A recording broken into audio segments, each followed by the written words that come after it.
Thank you, Your Honor. I'll be speaking on behalf of Bethany, and so, yeah, here it reads. My name is Bethany Funk, and I was roommates with Maddie, Kaylee, Xana, and Ethan. I not only lost some of my best friends, but I also lost a sister.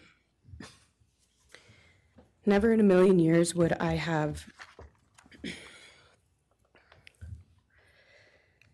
thought that something like this would have happened to my closest friends.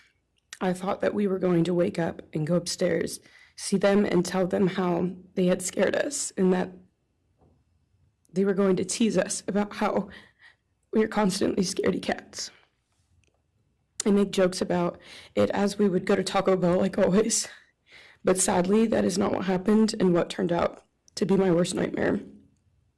When I first woke up that morning, I had no idea what happened. I woke up around 7 with a terrible toothache, so I called my dad, who is a dentist, and he asked what I should do. He told me to take Advil, so I did, and I went back to sleep. I was still out of it and still didn't know what happened. If I had known, I of course would have called 911 right away. I still carry so much regret and guilt for not knowing what had happened and not calling right away, even though I understand it wouldn't have changed anything, not even if the paramedics had been right outside the door.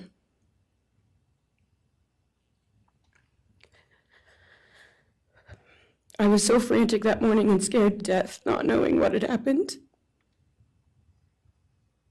And when I made the 911 call, I couldn't even get out the words. And from then on, I don't remember a thing. It was like my brain wiped that whole memory. That was the worst day of my life. And I know it always will be.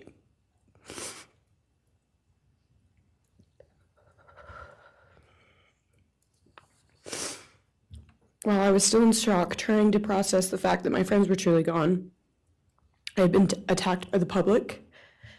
I was grieving, numb, and unsure of what had happened was even real. And at the same time, I was getting flooded with death threats and hateful messages from people who did not know me at all or know the dynamic of our friendship.